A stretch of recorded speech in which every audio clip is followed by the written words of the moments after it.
So welcome back to third downs and touchdowns. We're now moved on to the Buffalo film. We know what happened. We know Tua got knocked out.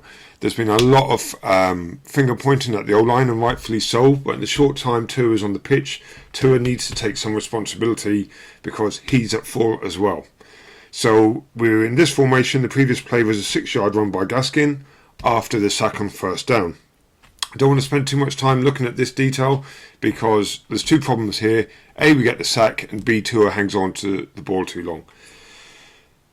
Parker's running a shallow cross, and Waddle is running the outbreaking route at 5 to 7. Let's have a quick look at defence and we'll move on. So defensively, when we look at the screen, it looks like they're playing press coverage, man coverage against Parker at the top because the DB is lined up. He's not looking into the backfield. There's some other indicators at the bottom of the screen. Number 39 is looking inwards to suggest it's zone defence. 24, who's covering Waddle, is already 12 to 13 yards off on a route that's breaking at 5 to 6 to 7 yards at most. On the snap of the ball, he gains depth. The safety in the middle of the field moves. So what's our pre-snap read?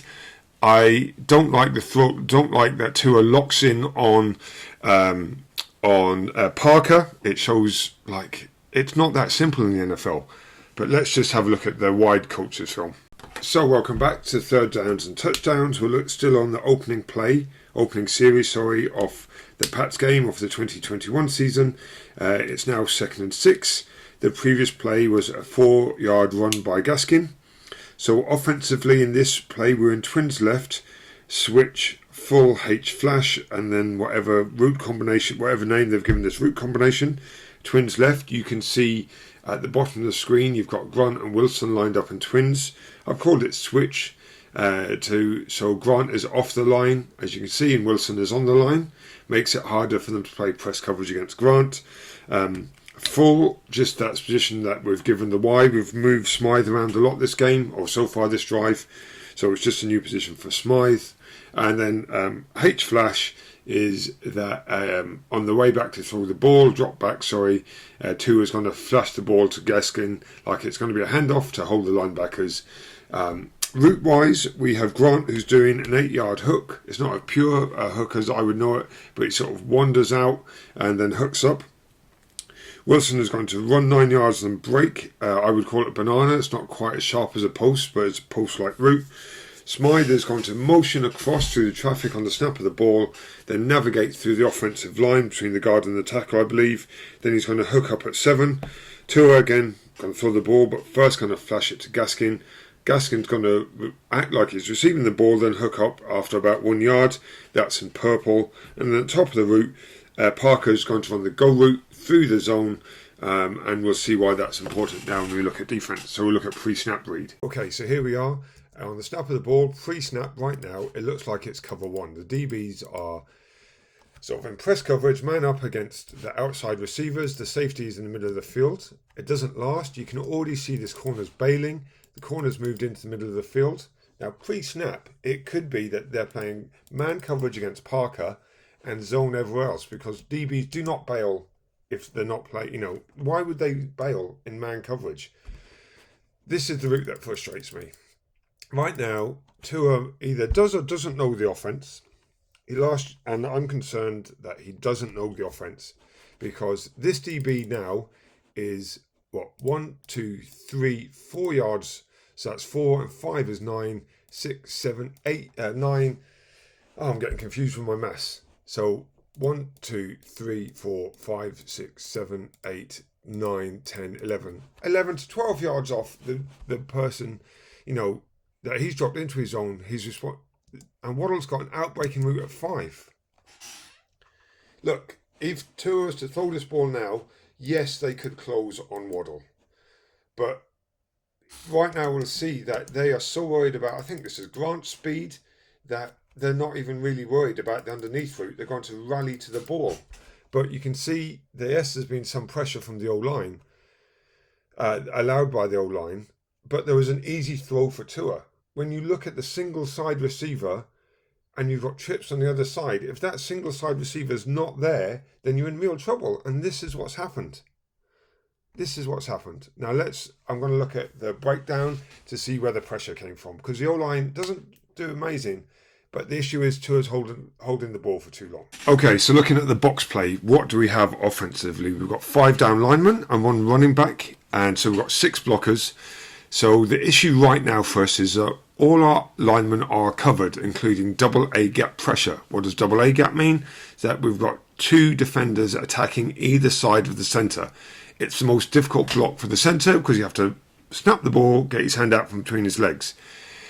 So what do we do? In the original scheme, you can see that Dieter is going to snap the ball, move to his right, and essentially leave the linebacker for Brown, the running back. And this is where we get the edge pressure. The second picture you can see here is a change to scheme. Again, not happy that two are locked in on the single side receiver.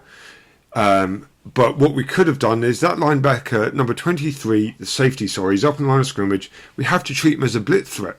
There's only one receiver out there. We can't take that chance.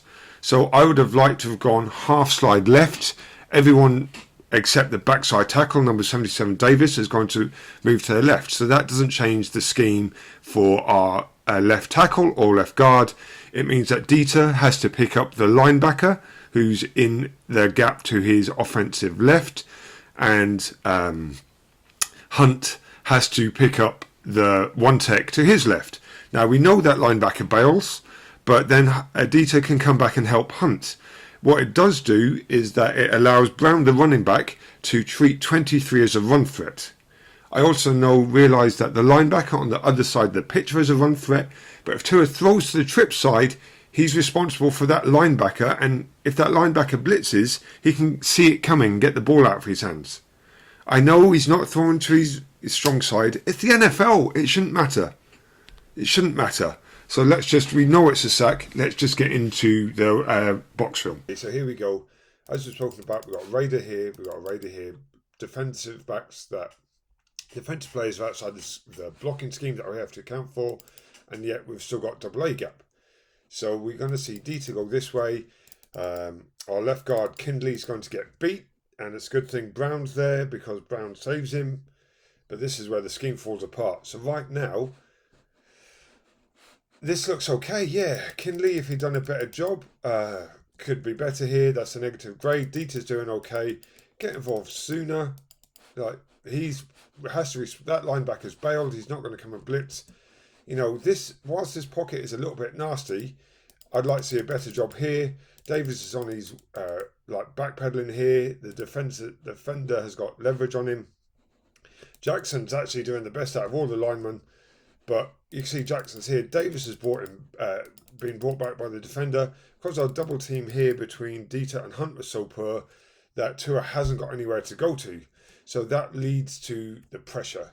So yes, I was hard on Tua to start off with. I still believe he should have looked at the trip side. So this sack is down to a pressure. Tua not looking at the trip side, poor O-line blocking, in flexibility and scheme. You know what? It's just I can't use the word I want to use. It's just a really poor football play from everyone. Scheme, players, everyone involved. It's just not amazing. So let's have a quick look at grades. For such a poor play, the grades are reflected really.